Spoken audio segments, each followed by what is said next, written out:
Olá, aluno, olá, aluna, tudo bem com você? Eu espero que sim. Estamos dando início hoje à nossa segunda aula da nossa disciplina de Psicologia Social, do nosso curso de Serviço Social. Na nossa aula de hoje, nós iremos falar sobre as categorias fundamentais da psicologia social, que são indivíduo, identidade, cultura e personalidade, ok? Eu sou a professora Maíra, já estivemos juntos aí ao longo da nossa primeira aula, estaremos juntos hoje até o final da nossa disciplina, certo? Então, para que a gente possa entrar aí no tema da nossa aula de hoje, vamos relembrar o que nós vimos na aula passada? Então, na aula passada, nós tivemos o início da psicologia. Conversamos sobre o que era a psicologia. Como foi que a psicologia surgiu?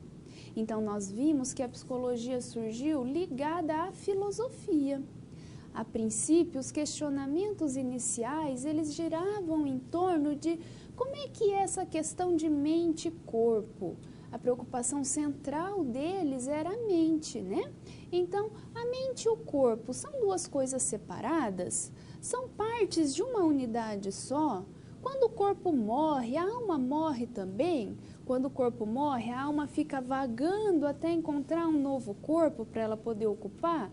Estes eram os questionamentos iniciais da psicologia. Tanto que psicologia, se a gente for pegar a raiz da palavra, ela quer dizer estudo da mente, estudo da alma, né?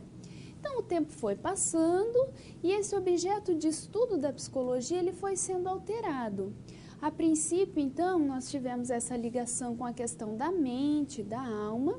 Depois tivemos a questão da fisiologia, né? Da dissecação dos corpos. Então, como é que é essa questão de sensações, sentimentos? Em que parte do nosso organismo essas questões se encontram?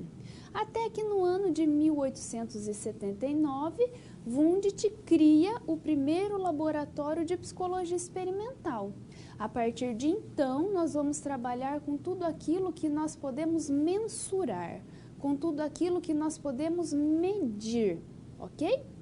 A partir desse momento, o objeto de estudo da psicologia passa a ser o homem, os seus comportamentos e os seus processos mentais, certo?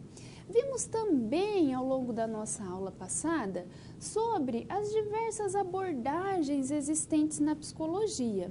Então, se você se lembrar, nós conversamos que se eu perguntar para um psicólogo da abordagem behaviorista ou da abordagem comportamental sobre qual é o objeto de estudo da psicologia, ele vai dizer o objeto de estudo da psicologia é o comportamento.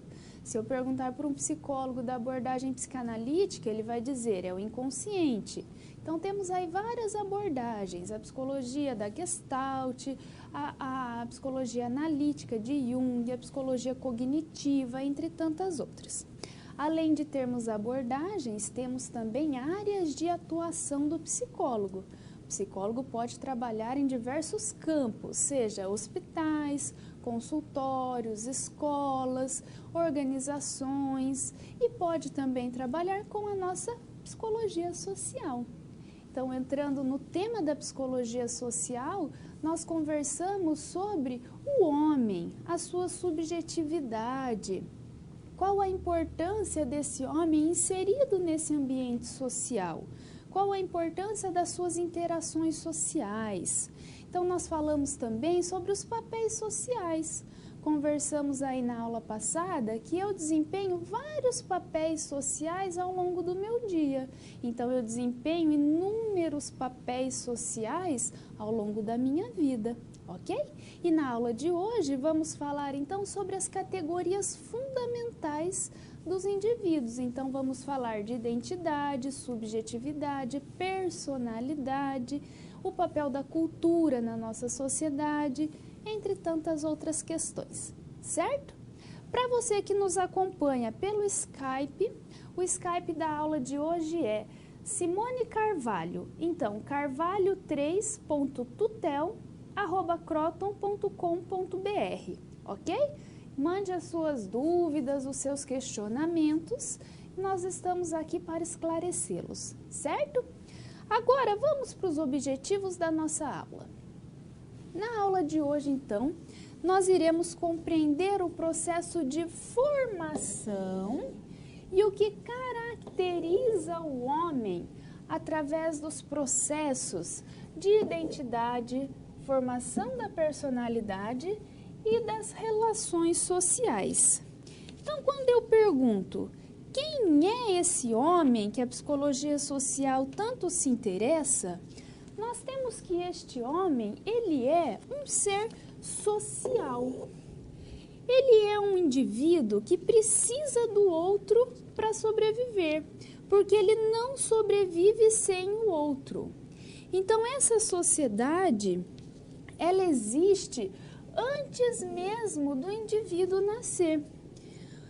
Isso significa que o homem, ele é fruto da interação social que se estabelece nessa sociedade. Portanto, o homem, ele é um animal social. Por que isso? Porque ele precisa do relacionamento com o outro para sobreviver. Caso contrário, caso não haja esse relacionamento com o outro, o homem se torna um animal por instinto. Por isso nós dizemos que o homem é um animal social. Então, ao interagir com o outro, o homem adquire hábitos, costumes, que vão sendo incorporados à sua personalidade individual, fazendo com que ele se identifique cada vez mais com a sua cultura, com a sua realidade social. Então, nós temos que o homem, ele é formado por um aparato biológico. Para sobreviver, esse organismo, ele é dotado de uma genética, de uma combinação de genes do pai e da mãe. Mas, além dessa combinação genética, desse aparato genético, também precisamos do contato com o outro para sobreviver. Pense bem, o bebê nasce. Se o bebê não for cuidado, se ele não for aí coberto, se ele não for alimentado, se ele não tiver a sua higiene feita, esse bebê não vai sobreviver. Então, ele precisa do cuidado do outro para que ele possa sobreviver, correto? Diferentemente de um animal. Vamos pensar. Um animal, ele nasce. Ao nascer, ele já sabe aonde ele tem que ir para poder sugar e para poder se alimentar.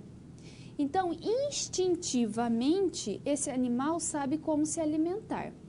Ele nasce e dali alguns dias, algumas horas, dependendo do animal, ele já sabe andar. Ele sabe andar e passado alguns dias, algumas semanas, ele já consegue se locomover sozinho, sair, caçar, pegar alguma coisa no chão e comer, procurar a sua própria sobrevivência. Diferentemente dos seres humanos. O que acontece conosco? Quando nascemos, precisamos de alguém para cuidar da gente. Então, precisamos de alguém para nos alimentar, precisamos de alguém para nos trocar. Vamos demorar aí cerca de 1 ano até que a gente consiga, então, andar. Vamos demorar cerca de 2 anos para que a gente consiga se comunicar, para que consigamos falar. Então, é diferente essa questão dos animais que agem por instinto e dos homens que necessitam do outro para poder sobreviver. Então, somos dotados de um aparato biológico, de toda uma genética, porém, se não tivermos o contato com o outro, não sobreviveremos, certo? Vamos continuar então. Além disso, nós temos que o homem, ele é um ser sócio-histórico. O que é isso? Um ser sócio-histórico. Nós temos que o homem é um ser social. Isso significa que ele vive numa sociedade e que ele precisa do outro para sobreviver, porque ele não vive sozinho. Mas nós dizemos que o homem é histórico, porque o passado, a história, estão vivos no dia a dia desse indivíduo. É através dessa história que nós podemos conhecer como foi a vida dos nossos antepassados. nós compreendemos e utilizamos todo esse legado que foram deixados para nós aqui no nosso presente. Por exemplo, quando você nasceu, as coisas já estavam prontas, porque esse legado foi deixado. E você vai aprender este legado, você vai dominá-lo conforme você for se desenvolvendo nos seus grupos sociais. Então, quando nós dizemos que o homem ele é um ser sócio-histórico, nós estamos dizendo que ele necessita dos outros para sobreviver. Ele compreende e utiliza todo este legado que foi deixado pelos seus antepassados. Então, nós costumamos dizer que o homem, ele aprende a ser homem. Mas, professora, nós já não nascemos sabendo ser homens? Não, nós precisamos aprender. O que isso significa? Significa que o homem, ele é capaz de se adaptar ao meio em que ele se encontra e de transmitir às gerações seguintes todo este legado. Então, nós só aprendemos a ser homens quando nós nos apropriamos deste legado, quando nós estamos em contato com o outro. Se não tiver o outro, se não tiver a sociedade, se não houver a interação social, eu não aprenderei a ser homem. Vamos dar um exemplo? Você já ouviu falar naquele famoso caso do menino lobo, Vitor de Aveyron? Vitor de Aveyron foi um menino que foi encontrado lá na França por volta de 1800, numa floresta, por um médico neurologista chamado Jean Itard. Então, o menino Vitor, né, como costumam chamar, foi encontrado vivendo como se fosse um lobo, como se fosse um animal. O que o Jean Itard fez? Tirou ele dessa floresta e trouxe ele para casa. O que ele percebeu? O menino Vitor agia por instinto. Então, ele tinha o instinto da caça, ele estava com fome, ele precisava caçar. Ele andava com 4 apoios, né? Como se ele estivesse engatinhando, ele andava sobre 4 apoios. Por quê? Porque não foi ensinado a ele qual era o jeito correto. Então, como ele estava agindo por seus instintos, era dessa forma que ele conseguia se locomover da melhor maneira, certo? Acredita-se que ele tenha sido deixado na floresta por volta dos 2 ou 3 anos de idade. E ali ele foi aprendendo a sobreviver. Quando foi encontrado, ele estava então vivendo como um animal, instintivamente. Por quê? Porque ele não tinha o contato social. O que isso tudo quer dizer? Quando Itard traz ele para sua casa e tenta promover este contato social, ele consegue. Então, Vitor consegue aprender a utilizar instrumentos. Ele consegue aprender a utilizar garfos e facas para se alimentar. Ele consegue desenvolver a sua linguagem. Ele consegue fazer uso do banheiro, não em todas as vezes, mas na grande maioria das vezes, né? Em alguns casos, ele ainda corria para o meio do mato para poder se aliviar, mas ele consegue fazer uso do banheiro. Ele desenvolve, então, todo o seu lado social. Por que esse caso foi muito importante para nós, inclusive para nós aqui da psicologia social? Para mostrar o quanto o contato com o outro é importante para que a gente possa se desenvolver. Para mostrar o quanto esse contato social é necessário. Caso não houvesse esse contato social, provavelmente Vitor de Aveyron morreria mais cedo, porque ele estaria agindo instintivamente. Então, ele não se desenvolveria, ele continuaria agindo por instinto, ok? Quando ele tem, então, esse contato social, o que acontece? Ele se desenvolve, ele começa, então, a pensar em outras questões que vão além do seu próprio instinto. E o seu desenvolvimento aumenta muito, ok? Vamos lá, então. Nós temos, além disso, que o homem ele é um ser multideterminado. O que isso quer dizer? Quer dizer que o homem ele é um ser particular. Como assim? Nós temos então que o homem ele é um ser sócio-histórico e que ele aprende a ser homem. Portanto, ele é um ser multideterminado, ok? Ele tem o seu aparato biológico, o seu suporte biológico, que vai lhe dar toda a sua sustentação. Mas ele precisa das relações sociais para ele poder sobreviver. O que faz desse homem, então, um ser particular? Quem é esse homem, afinal? O que faz desse homem um ser particular é seu aparato biológico, ou seja, cada um tem o seu código genético, mas além disso, o homem ele é capaz de desenvolver o seu trabalho. Ele tem então os seus instrumentos que fazem com que esse seu trabalho seja desenvolvido. Ele tem o uso da linguagem, que é um instrumento que nós aprendemos através das nossas relações sociais. Ou seja, é por meio do outro que nós aprendemos a utilizar os instrumentos. E além disso tudo, nós podemos então desenvolver a nossa subjetividade. Na aula passada, nós vimos que cada indivíduo é único.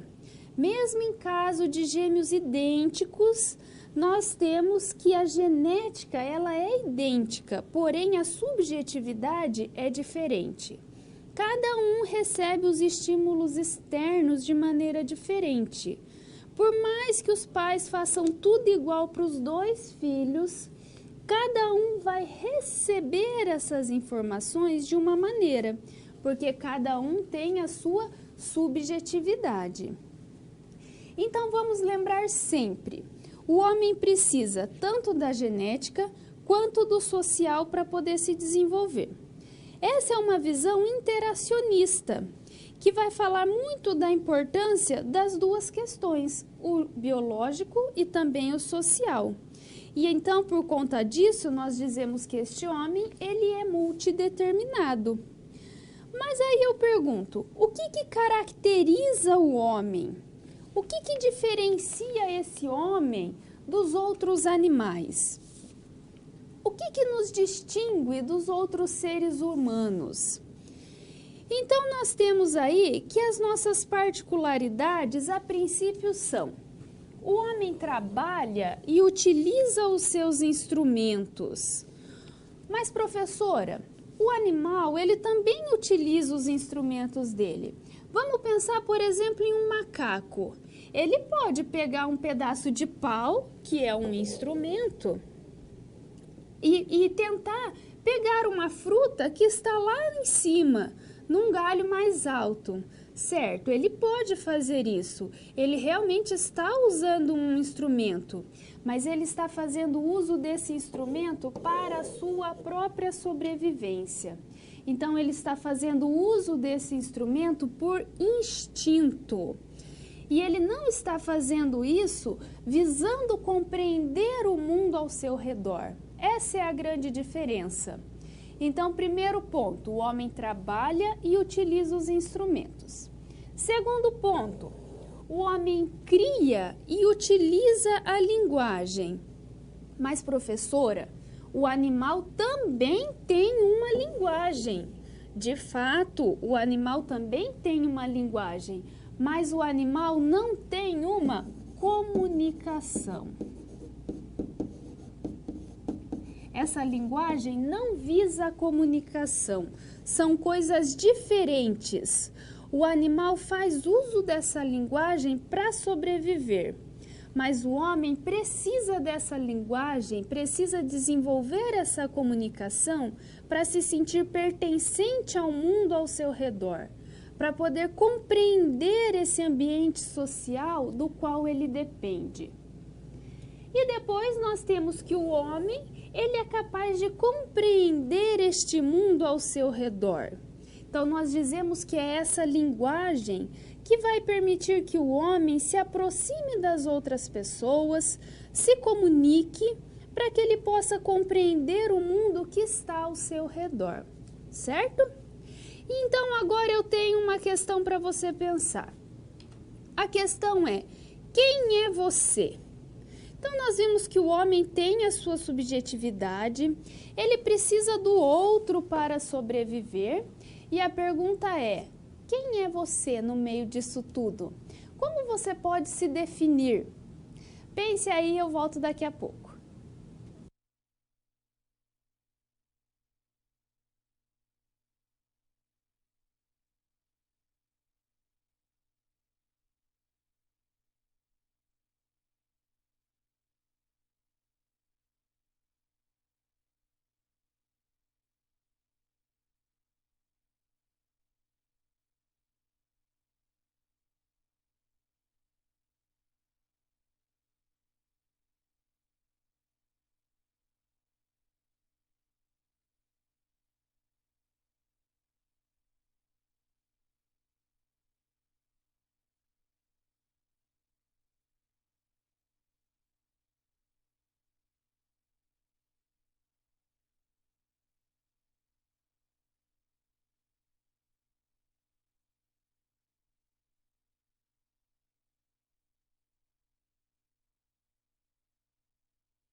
Estamos retornando, tivemos algumas contribuições. Fico muito feliz quando vocês mandam contribuições. Continuem mandando, ok? Então vamos lá.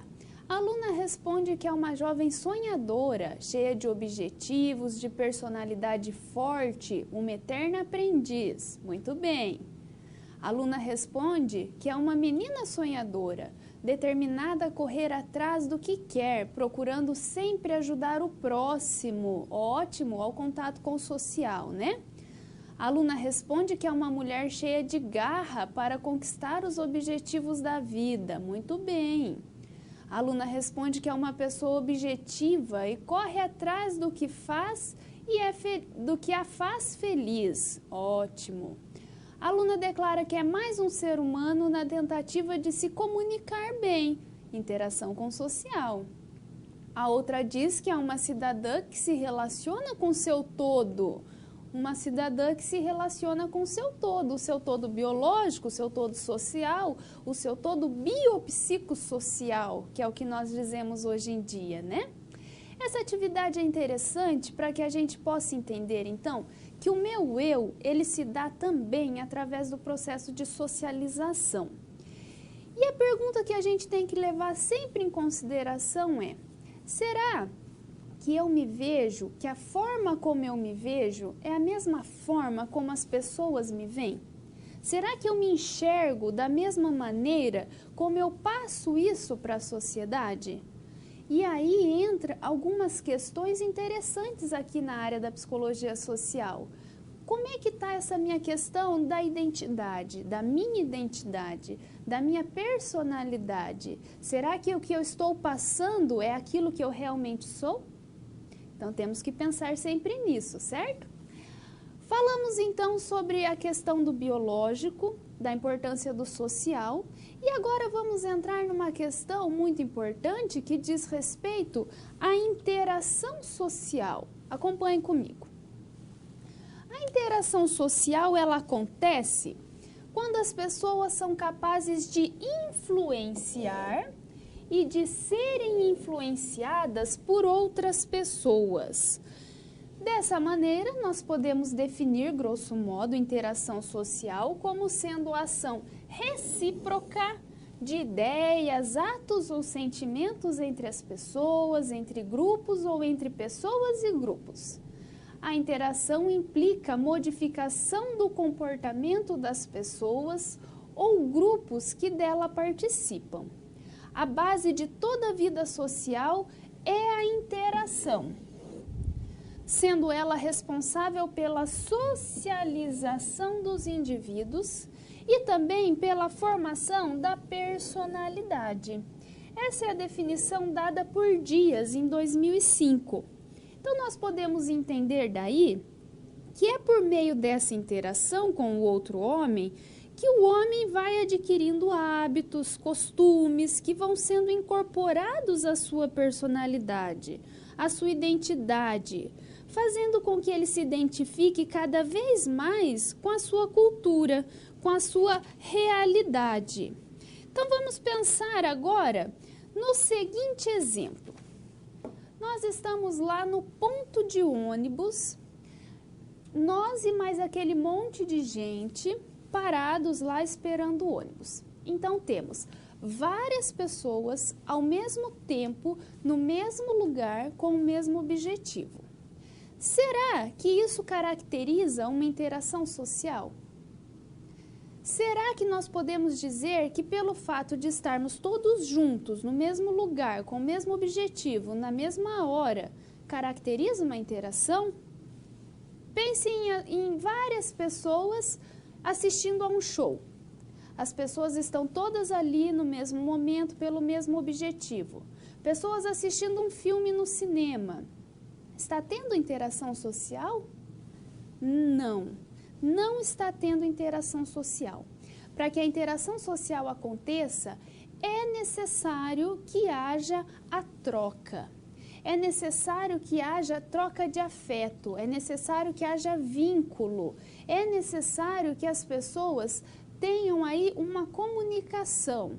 Ah, precisa ser uma comunicação verbal? Não necessariamente.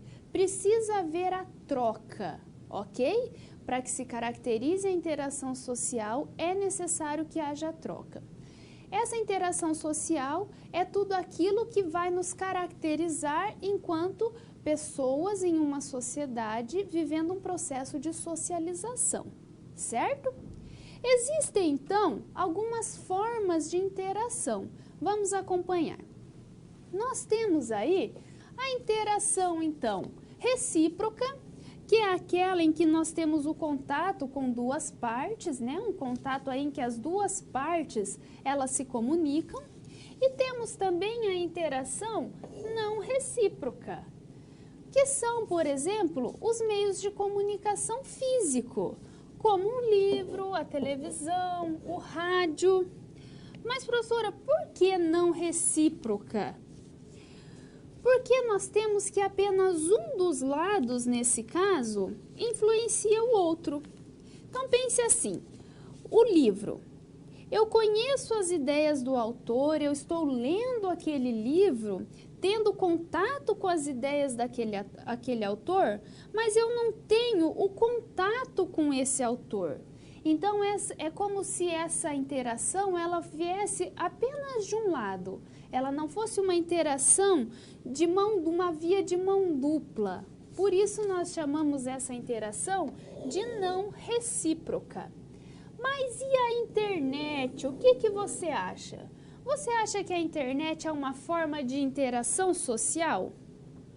A internet é sim um meio de interação, é um meio de comunicação social muito importante, inclusive, na nossa sociedade, na nossa atualidade, porque ela acaba influenciando, ela acaba alterando o cotidiano das pessoas. Vamos pensar nas pessoas que estão em países muito distantes. Quando elas se comunicam via internet, elas se sentem próximas, seja aí através de uma mensagem pelo WhatsApp, uma chamada via Skype. Então, existe essa comunicação através da internet.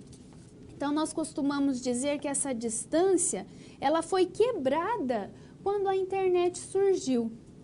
Então, nós podemos afirmar que existem diversas formas de interação social e que, de acordo com elas, nós chegamos às relações sociais.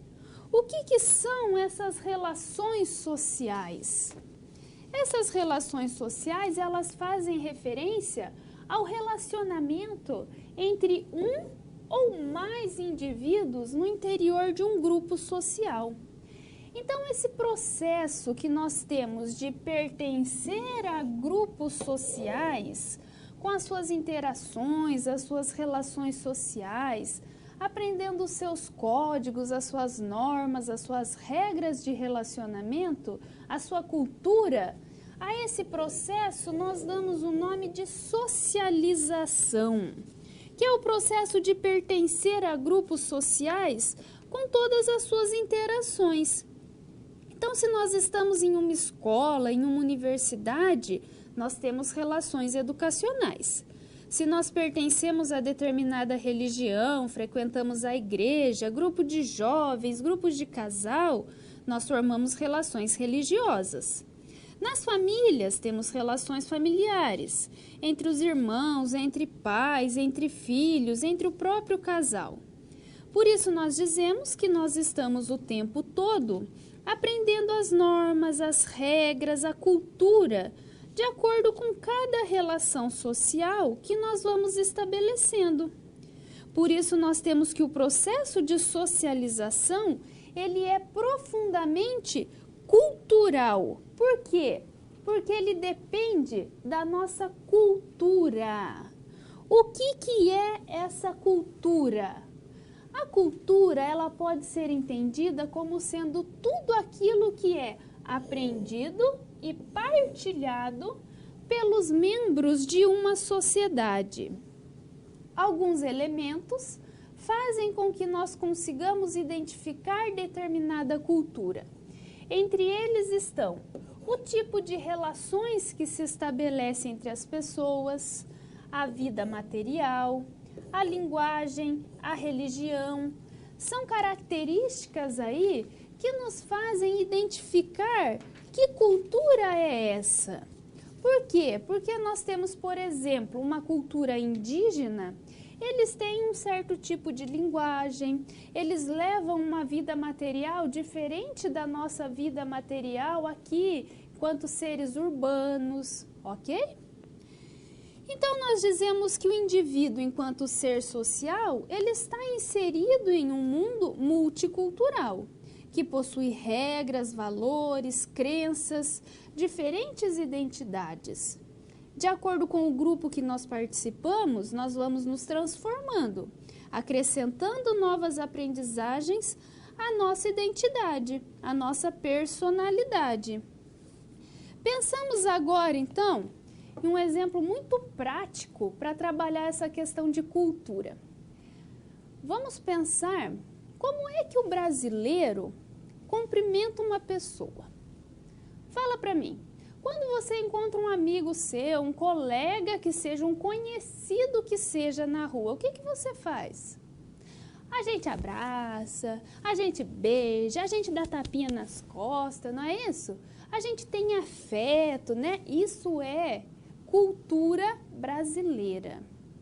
Agora, se você chegar no Japão e fizer isso na rua com um conhecido, você está lascado.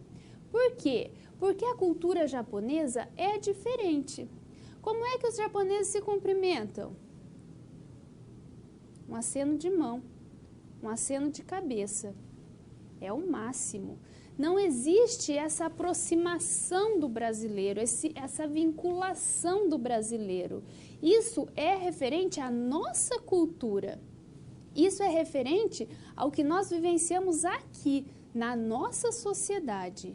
Por isso que nós dizemos que o processo de socialização, ele depende de toda uma questão cultural. Porque esse processo de socialização depende de como é que as pessoas lidam com as diferentes situações em meio à sua cultura. Então, se você quiser, de repente, sair do país, eu recomendo que você estude antes a cultura do país para onde você está indo, nem que seja para visitar, porque as culturas determinam os padrões de comportamento. As culturas determinam as regras, as culturas determinam as normas. E é através dessas regras, através dessas normas, que nós temos aí o processo de socialização, ok? Lembre sempre desse exemplo quando nós estivermos pensando em cultura. É a cultura quem determina a forma como nossa socialização será estabelecida, certo? Retornando aqui então, vamos continuar falando sobre esse processo de socialização. Acompanhe comigo. O processo de socialização, então, acontece porque a pessoa recebe a cultura como parte de uma herança social já ao nascer. Então, ao nascer, nós recebemos toda a influência do grupo o qual nós nascemos. Nós temos aí a maneira de falar, o modo de se vestir, o jeito de comer. Conforme nós vamos crescendo, nós vamos recebendo novos hábitos, novos costumes e vamos construindo a nossa personalidade. Então, nós dizemos que a este processo de aquisição da cultura, que tem início quando o indivíduo nasce e só finaliza quando ele morre, nós chamamos de processo de socialização. Esse processo de socialização, nós dizemos que acontece porque a socialização do indivíduo em dada sociedade permite que ele adquira a sua identidade pessoal, que é aquilo que o torna diferente dos outros e que, ao mesmo tempo, o identifica com o seu grupo social. Como assim, professora? Torna ele diferente, mas identifica ele com o grupo social? Então, nós temos que esse indivíduo, ele tem uma identidade pessoal que o torna diferente dos outros. Cada ser humano é único, tem a sua própria subjetividade. Lembra-se que nós falamos disso na aula passada? Mas, ao mesmo tempo, ele também tem uma identidade social.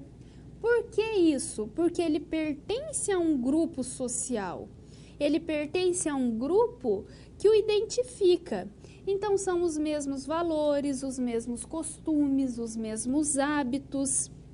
Nós costumamos dizer que, embora existam muitos elementos que são comuns na experiência de todas as pessoas e também nas experiências das pessoas dentro de uma determinada sociedade, cada uma dessas pessoas continua sendo única, continua tendo, portanto, a sua identidade.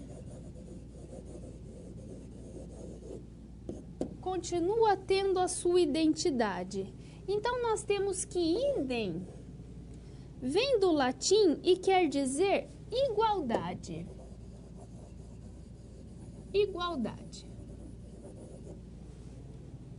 Continuidade, aquilo que é idêntico. Então, nós dizemos que identidade é a representação de si como um ser único. Por isso, as relações sociais, elas são determinantes para o desenvolvimento da nossa personalidade, que vai influenciar os nossos papéis sociais, que é o que nós desempenhamos ao longo da nossa vida. Mas, professora, o que é essa tal de identidade pessoal? A identidade, então, pessoal, ela é o processo de produção do sujeito que lhe permite apresentar-se ao mundo e reconhecer-se como alguém único. A identidade ela é um processo de construção que nós adquirimos durante a socialização. Então, ela é construída através do conjunto de experiências que o indivíduo vai tendo ao longo da sua vida. Isso porque estamos nos transformando a cada momento, a cada nova relação que nós temos com o mundo social. Essa transformação, então, nós dizemos que ela é metamorfose, que é o nosso permanente processo de mudança. Por isso, nós afirmamos que são as representações e os sentimentos que o indivíduo desenvolve a respeito de si próprio a partir do seu conjunto de vivências. Pense então na sua relação com a sua família, com seus amigos, com seus vizinhos. A partir das relações que você tem com eles, das vivências com eles, nós vamos criando representações a respeito de nós mesmos. Então, quando eu digo que a identidade, ela acontece porque nós estamos vivendo sempre um processo de transformação, que essa transformação ela é metamorfose. Nós pegamos este termo metamorfose emprestado da biologia. Vamos pensar, por exemplo, no caso do sapo, lá da biologia. O sapo ele nasce como um girino. Então, ele nasce na água, ele tem cauda para se locomover, ele tem os olhos implantados lateralmente, porque ele é um peixe, né? Tem os olhos implantados lateralmente, ele tem aí que sobreviver na água. Qual é o processo de evolução do girino? Ele sai da água e se transforma. Então, ele perde a sua cauda, ele cria patas para ele poder sobreviver na terra. Ele sai da água e passa para a terra. Os olhos que antes eram implantados lateralmente são implantados agora frontalmente, para que ele possa enxergar. Este é o processo de transformação do girino em sapo. Pensemos sempre nesse exemplo quando nós estivermos aí estudando sobre a identidade pessoal. Então, temos sempre que pensar que essa identidade ela está em constante processo de transformação. Como é que a nossa identidade se transforma? Através do processo de socialização, através das nossas vivências com a nossa cultura, através das nossas vivências com a nossa sociedade, ok? Já que estamos falando, então, de identidade, continuamos conversando sobre a identidade pessoal. De acordo com a Bock, a identidade ela é a síntese pessoal sobre si mesmo, que incluem dados pessoais, como, por exemplo, cor, sexo, idade. Inclui a biografia, que é a nossa trajetória pessoal. Inclui os atributos que os outros lhe conferem, permitindo uma representação a respeito de si. Por exemplo, eu me chamo Maíra, eu sou do sexo feminino, eu tenho 33 anos, eu sou mãe. Estes são os meus dados pessoais, essa é a minha identidade. É aquela representação que eu tenho a respeito de mim mesma. Então, nós dizemos que essa identidade pessoal, ela é a compreensão do homem como uma totalidade, buscando a singularidade do indivíduo, que é produzida no confronto com o outro. Quando olhamos uma pessoa na rua, por exemplo, nós não sabemos os aspectos da sua biografia, da sua trajetória pessoal. O que nós podemos apenas deduzir são os dados pessoais dessa pessoa, mas nós não conseguimos construir uma representação dela se nós não tivermos um contato mais íntimo, mais próximo com ela, para que a gente tenha essa troca. Eu trouxe aqui uma imagem, vamos aqui para a nossa câmera de documentos agora. Eu trouxe uma imagem aqui para a gente poder analisar. Fala para mim, o que você pensa sobre essa pessoa que está aqui? Vamos supor que você encontra uma pessoa dessa numa festa. Você não sabe nada, absolutamente nada sobre ela. Você só pode supor algumas coisas, não é? Por exemplo, Podemos supor que ela é uma pessoa do estilo gótico ou talvez do estilo punk, não sei. Isso porque ela tem algumas tatuagens, ela tem alguns piercings espalhados por aqui, não é? Através do seu estilo de cabelo, veja bem, o tipo da roupa. Nós podemos dizer que é um homem, que é adulto, ou seja, se nós prestarmos bastante atenção, nós podemos deduzir algumas coisas sobre ele. O sexo, a idade aproximada, o grupo que ele pertence. Mas nós não sabemos dizer sobre a sua índole. Nós não sabemos dizer sobre a sua cultura, sobre o seu gosto. Isso eu não consigo dizer, eu não consigo afirmar se eu não tiver um contato, uma interação com ele.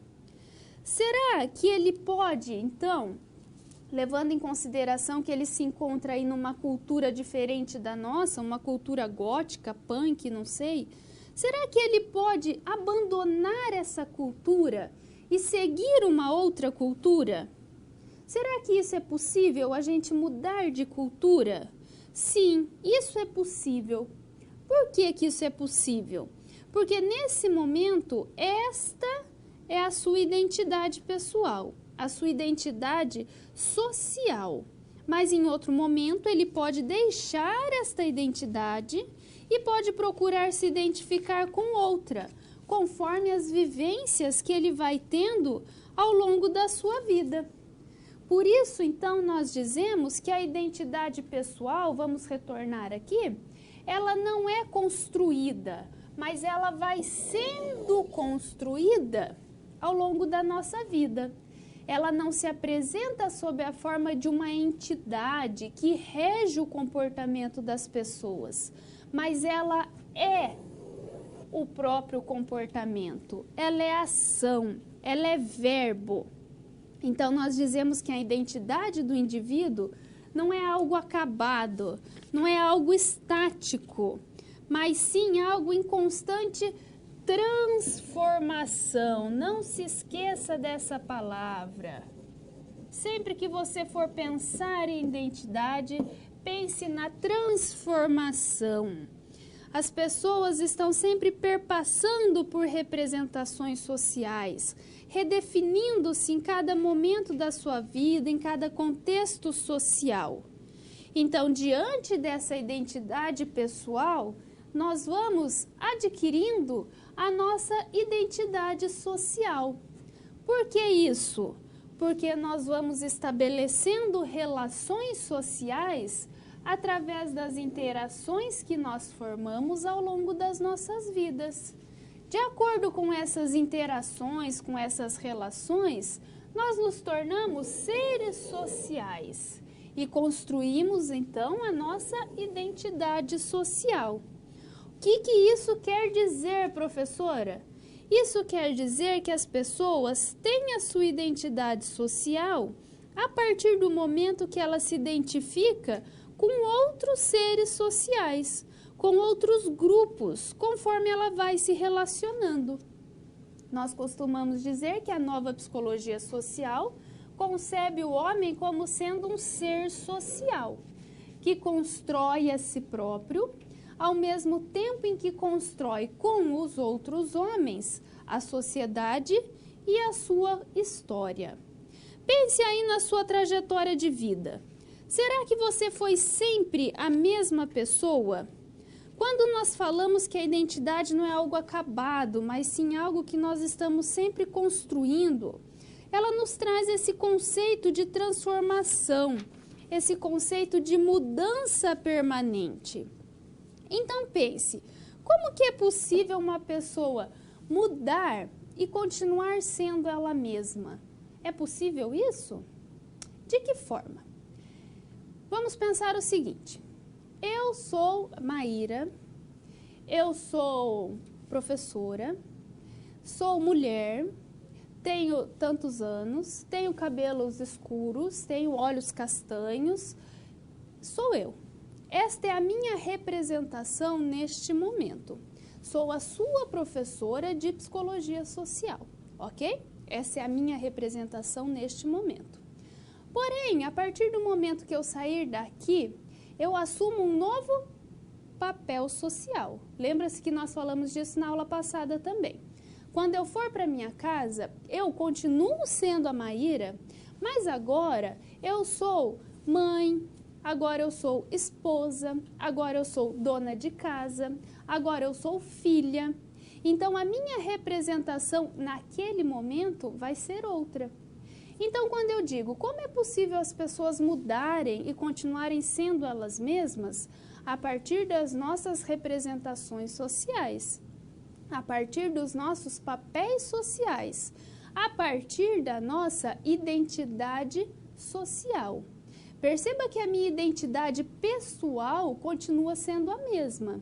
Sou eu, a mesma Maíra, com os mesmos cabelos, com o mesmo olho, tá? Eu sou a mesma Maíra, essa é a minha identidade pessoal. Mas a minha identidade social, ela vai ser alterada de acordo com o grupo que eu estou pertencendo em determinado momento. Se eu estou aqui junto com o grupo de professores da Unopar, junto com o grupo de professores desta universidade, eu estou me relacionando com eles. Esta é a minha identidade social neste momento. A partir do momento que eu for para a minha casa, que eu assumir um outro papel social, a minha identidade social passa a ser outra, ok? Então, entenda que nós estamos sempre em processo de transformação. Por isso eu digo que eu posso continuar sendo eu mesma ao mesmo tempo em que eu estou em transformação, ok? Não se desespere, isso vai ficar mais claro ao longo das nossas aulas. Você vai conseguir entender melhor estes conceitos ao longo das nossas aulas, ok? Não fique desesperado. Nós vamos falar bastante sobre isso, certo? Vamos continuar falando da identidade social.